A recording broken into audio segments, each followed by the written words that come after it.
तो क्या हाल है भाई लोग। तो मेरे को मालूम है मैंने वन पीस के ऊपर वीडियो बनाना छोड़ ही दिया था मतलब छोड़ ही दिया था बिल्कुल। मैंने बस ओमनिशिएंट रेस व्यू पॉइंट को कवर करना शुरू किया था। तो लेकिन आज के टॉपिक मतलब मैंने इसको ऑलरेडी कवर करके रखा है कि क्यों लूफी जॉय बॉय है। इसको बहुत पहले जब मांगा चैप्टर आया था तभी मैंने पॉइंट आउट किया था एंड मैंने प्रूफ भी दिया था कि क्यों लूफी जॉय बॉय हो सकता है। लेकिन एनिमे एडेप्टेशन के बाद जॉय बॉय का मूवमेंट, उसका वॉइस एक्टिंग, उसके बाद इसके काफ़ी सारे रीज़न मिला है। एंड लेटेस्ट चैप्टर के बाद मतलब शैंक्स को भी बोला गया था कि शैंक्स जॉय बॉय हो सकता है। मतलब वो स्टेरॉइड भी पहनता है, उसका आई पैच भी है और ओडा ने बोला था pirate with an eye patch. And Joy Boy को सबको मालूम है जॉय बॉय मतलब आई पैच पहनता है। लेकिन मैं शैंक्स के ख़िलाफ़ हो। देखो मेरे को कोई दिक्कत नहीं, शैंक्स तुम्हारा वो मतलब एक सेलेस्टियल ड्रैगन है, इससे भी मेरे को कोई दिक्कत नहीं, पसंद आया था प्लॉट। लेकिन जॉय बॉय थोड़ा सा अजीब लगता है क्योंकि जॉय बॉय का जो वॉइस एक्टिंग है, उसका बिहेवियर, वो सभी मतलब शैंक्स से तुम्हारा नहीं मिलता। ये चीज़ तुम्हें समझना पड़ेगा। शैंक मतलब एक वो मतलब तुम्हारा डीप थिंकिंग वाला कैरेक्टर है। वो इतना अजय पचकाने हरकतें नहीं करेगा एंड उसका वॉइस भी काफ़ी डीप है। लेकिन मैं देखो, मैं खुद एक ऑथर हूँ, मैं राइटर हूँ, मेरा बुक में तुम्हारा ओवर 2.5 लाख के आसपास तुम्हारा व्यूज़ है ये रहा। लेकिन मैं इस वीडियो में पूरा प्रूफ के साथ बात करने वाला हूँ। फिर भी जितना मैंने इसमें देखा गया, देखो मांगा में ऑलरेडी हमें ओदा ने काट के रखा है, मैं बताऊँगा क्या काटा है उन्होंने। लेकिन एनिमे में बहुत सारी चीज़ें और डीपली क्लियर किया गया है एंड काफ़ी सारे एनिमेशन में भी हिंट मिला है। वो सभी मैं बात करूँगा प्रूफ के साथ। तो मतलब अगर बाद में ये चीज़ रॉन्ग प्रूफ हो तो मेरे को ब्लेम मत करना, बस एनिमेटर्स को बोल देना कि उन्होंने गलत कवर किया है। तो शुरू करते हैं। मतलब पहले मैं बता देता हूँ कि अपना शैंक्स क्यों नहीं हो सकते जॉय बॉय। तो हमें देखो शैंक्स का मतलब जब उसका आई पैच दिखाया गया था तब मतलब उसका आई इंजर्ड था बेसिकली। ऑफ कोर्स वो आई इंजर्ड था जिस वजह से उसने तुम्हारा वो आई पैच पहन के रखा था। ये चीज़ ऑब्वियस है। वो तुम्हारा शैमरुक के पास वो खड़ा हुआ था एंड उसका आई पैच भी नहीं है, उसको तुम्हारा बैंडेज बोलता है, आई बैंडेज। एंड ये सेम चीज़ तुम्हारा लोकी का आई भी तुम्हारा कवर था क्योंकि वो तुम्हारा इंजर्ड है। एंड तुम्हारा आई को कवर करना मतलब ये बैंडेज करके रखना, ये कोई मतलब आई पैच का टाइप नहीं है। आई पैच तुम तभी पहनते हो जब तुम अपना आई को परमानेंटली कवर करते हो। लेकिन बाद में शैंक्स ने मतलब अपने आई को कवर नहीं किया था, वो अपनी स्कार को रिवील करके चल रहा था। बोले मेरे को नहीं लगता कि वो ब्लैक बियर्ड का मार्क है, जो भी हो मतलब उसके उसमें नहीं जाते। तो मैंने ऑलरेडी बोल दिया था शैंक्स क्यों नहीं हो सकता। एंड देखो हमें जॉय बॉय का वॉइस एक्टिंग मालूम है जो कि लूफी का पुराना वॉइस एक्टर है एंड शैंक्स का वॉइस से नहीं मिलता, तुम्हें मानना पड़ेगा। एंड शैंक्स तुम्हारा लाइक उसका हाइट भी सही है, वो स्ट्रॉ हेड पहनता है एंड लेकिन जो शैंक्स है वो तुम्हारा उसका फिगर वो मतलब थोड़ा सा मस्क्यूलर टाइप है। वो 6 फीट प्लस है मेरे को जितना आइडिया है एंड वो काफ़ी ज़्यादा मस्क्यूलर है। तो लेकिन जॉय बॉय तुम्हारा स्लिम है लूफी की तरह। एंड जो हमारा 2 कल्प्रिट है जो हो सकता है, तो उनको से मैंने शैंक्स को बोल दिया कि शैंक्स क्यों नहीं हो सकता, ठीक है ना। अभी बात आते हैं लूफी पे। तो ओडा ने जब बोला था कि pirate with an eye patch will appear at the end of the show at the final moment, तो अब लूफी को उन्होंने मेंशन किया था आई पैच के साथ। एंड मानो या ना मानो लूफी परफेक्टली आई पैच के साथ सूट करता है। तो मतलब मांगा चैप्टर 1114 में शायद आई गेस, तो इसी चैप्टर में हमें ओडा ने दिखाया था तुम्हारा वो मतलब लूफी का जॉय बॉय का मोमेंट, जहाँ पर जॉय बॉय बोलता है कि मैं जब टाइम आएगा तब तुम इसको यूज़ करना, मेरा सबसे पावरफुल है कि मैं गैदर करने वाला हूँ। एंड वो क्लियरली मेंशन करता है कि मैं तुम्हें पास्ट से रह के हेल्प करूँगा लेकिन तुम्हें फ्यूचर में, जहाँ पर वो बोलता है कि मतलब काफ़ी फार टाइम में मतलब फ्यूचर में हमें मतलब एनिमेशन सबटाइटल में बोलो फ्यूचरली मेंशन किया गया था कि फ्यूचर में तुम्हें इसका यूज़ करना पड़ेगा। जॉय बॉय को कैसे मालूम कि फ्यूचर में इसका यूज़ करना पड़ेगा। एंड तुम्हारा इमित ने तुम्हारा हाकी यूज़ करने से पहले एक चीज़ कंफर्म किया था, वो है लूफी का नाम। एंड उसने मेंशन किया था कि डी, तो तुम्हारा नाम डी है। ये चीज़ बोलने के बाद उसने तुम्हारा वो रस्सी निकल के अनटाइट किया था नॉट को, मतलब गार्ड को अनटाइट किया था एंड हाकी रिलीज़ किया था। उसने ये चीज़ कंफर्म कर लिया था कि लूफी एक डी है एंड उसका विल सब कुछ तो ऑलरेडी सिमिलर है। वो हो सकता है निका फ्रूट की वजह से, लेकिन उसका डी कोइंसिडेंस नहीं हो सकता। तो मैं तुम्हें ये चीज़ बता रहा हूँ कि इमित ने कंफर्म किया था कि लूफी ही जॉय बॉय हो सकता है, फिर वही है। तो अब आते हैं एनिमेशन पे। तो जब जॉय बॉय का हाकी रिलीज़ हुआ था तब तुम्हारा एल्डर्स भी अपने घुटने पे आ गया था। वो लोग इधर से लिटरली स्किप कर रहे थे एंड मतलब पूरा मरीन बेस तुम्हारा मतलब अपने घुटने पे बेहोश हो गया था सभी। लेकिन लूफी इतना भी तुम्हारा स्ट्रॉन्ग नहीं है कि वो मतलब एल्डर्स के हाकी को बर्दाश्त कर सके।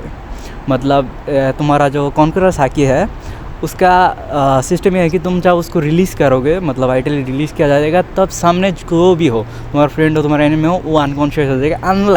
अनलाइक तुम रेली हो जो कि चूज़ कर सकते हैं उसको किस को ऊपर अपने हाकी को फोकस करना है। लेकिन ये मतलब एक वास्टली रिलीज हाकी है। मतलब उसने नॉट को अनकट करके हाकी को रिलीज़ किया था जो कि वास्टली सबको अनकॉन्शियस कर रखा था। तो लूफी के ऊपर भी इसका इफेक्ट आता है। एंड जब हमें एनिमेशन में जूम आउट किया जाता है तब तुम लूफी के आइस के ऊपर गौर करो। उसका आइस में भाई एक क्या पैटर्न है, एक क्या बना रखा है। मैं इस लैंग्वेज को नहीं पढ़ सकता, लेकिन ये सिमिलर लगता है कि मैजिक सर्कल से, समनिंग सर्कल से सिमिलर लगता है। लेकिन उसका आइस पे जूम होके हमें किसका फेस दिखाया जाता है, मतलब किसका अपीयरेंस दिखाया जाता है, जॉय का। एंड उसके मतलब जो नेक्स्ट पेज में, मतलब नेक्स्ट एनिमेशन मोमेंट में हमें दिखाया जाता है इमेज के आई में फोकस। एंड ये किस चीज़ का पैटर्न हो सकता है तुम लोग ही बताओ।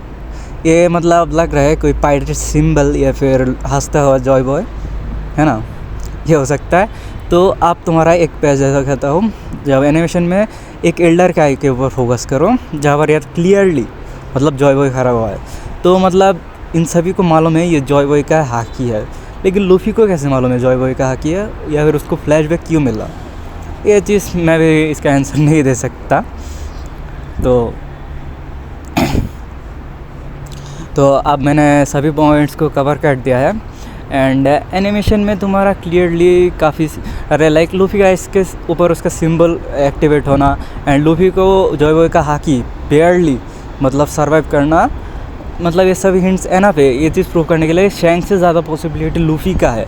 मतलब लूफी तुम्हारा जॉय बॉय है।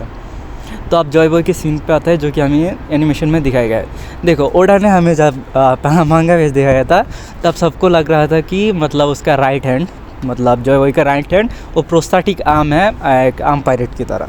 लेकिन एनिमेशन में मैंने उसका फिंगर भी गिना है, देखो इधर 5 फिंगर है, मतलब उसका आर्म प्रोस्थेटिक नहीं है, उसका आर्म सेफ है। तो शैंक्स का कोई चांस नहीं बनता, ये शैंक्स नहीं है। तो देखो हमें, लेकिन मैंने एक चीज़ नोटिस किया, जॉय बॉय का जो लेग है वो प्रोस्थेटिक है। मैंने ये देखो मतलब इधर क्लियरली देख सकते हो लूफी अपने राइट लेग को बैलेंस कर रहा है, मतलब उसका लेग तुम्हारा प्रोस्थेटिक है, वो उसको मूव नहीं कर सकता, वो स्ट्रेट है, मतलब एक वुड है उसकी जगह। एंड चैप्टर 44 मतलब 3 शेप, उस चैप्टर में हमें ये चीज़ बताया गया था। जेफ जो कि तुम्हारा सांजी का शेफ है, उसने लूफी को बोला था कि तेरे को मतलब भरपाई करने के लिए इधर 3 साल काम करना पड़ेगा, या फिर लूफी ने एक बोला था, तो ऐसा ही। तो लूफी बोलता है कि मैं इतना टाइम नहीं ले सकता। तो शेफ ने बोला था तो तेरे पास मतलब पे करने का और एक तरीका है जो कि तू अपना एक पैर मेरे को दे दे। एंड इधर तुम्हें सबको मालूम होगा जेफ का जो है वो राइट लेग नहीं है, तो लूफी का राइट लेग ही तो लेगा ना। ये वाला पॉइंट मैंने मेरे फर्स्ट वीडियो में भी बोला था जॉय बॉय वाले, तो ये चीज़ दोबारा रिपीट करने का कोई फ़ायदा नहीं है। एंड एनिमेशन में भी दिखाया गया है जो जॉय बॉय है उसका तुम्हारा राइट लेग नहीं है। भाई सऊदी अरेबिया में 4 डिग्री सेल्सियस है, मेरी हालत ख़राब हो रहा है रिकॉर्डिंग करने में।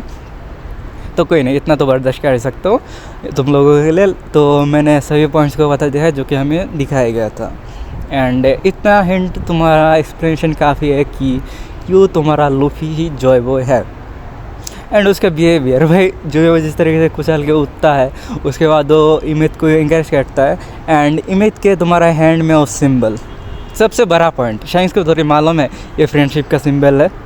ये चीज़ तो लूफी ने बनाया था ना उनको पहचानने के लिए, तो लूफी ने पास्ट में भी बनाया होगा उनके फ्रेंड्स को पहचानने के लिए। तो देखो मैंने तो ये बता दिया जॉय बॉय एंड लूफी कोई अलग पर्सन नहीं है, वो बस सेम पर्सन है डिफरेंट टाइमलाइन का। लिटरली में सेम पर्सन है लूफी या जॉय बॉय, बस उसको बुलाता है लोग या फिर वो खुद को जॉय बॉय बोलता है। तो अब बताता हूँ टाइमलाइन कैसे काम करता है, मतलब कैसे हो सकता है ये चीज़।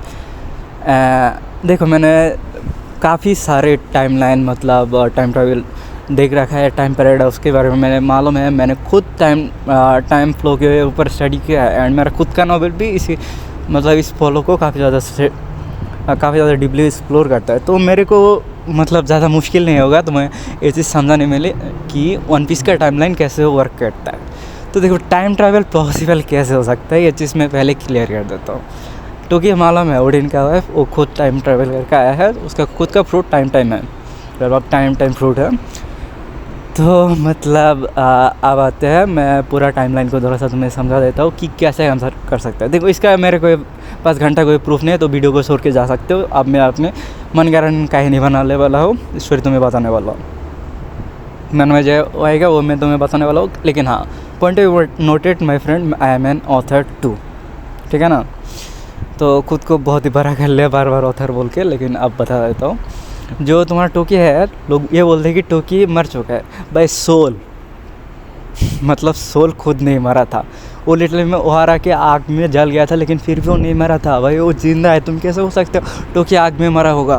क्यों भाई? वन पीस का एक बेसिक सेटअप है, अगर जब तक तुम्हें पब्लिक एग्जीक्यूशन नहीं मिलेगा तब तक तुम नहीं मरोगे, या फिर तुम्हारा सर कट के ना गिर जाए। बेसिक सेटअप है भाई। कितना लोग, मतलब वो अलबस्ता का बंदा, सोल, मतलब कैसे इतने सारे लोग हैं जिनको हमें आइडिया है कि वो मर चुके होंगे, लेकिन फिर भी वो नहीं मरे हैं। तो तुम टोकी का कैसे बोल सकते हो कि वो मर चुके हैं? तो टोकी, मैं उसको बता देता हूँ, टोकी मतलब उस टाइम पे हो सकता है जब उसका डेथ हमें लगता है वो मर चुका है, वो टाइम फ्रूट का यूज़ करके एग्जैक्ट टाइम में जाया होगा जब उसको जाना था जॉय बॉय को मैसेज डिलीवर करने के लिए।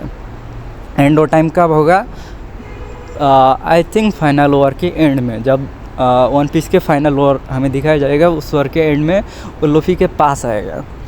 एंड हो सकता है वो लूफी को पास्ट में भेजे कि जॉय बॉय से मिलने के लिए, लेकिन ऑलरेडी तुम्हें मैंने बोल दिया है पास्ट में कोई भी नहीं है, लूफी खुद ही जॉय बॉय।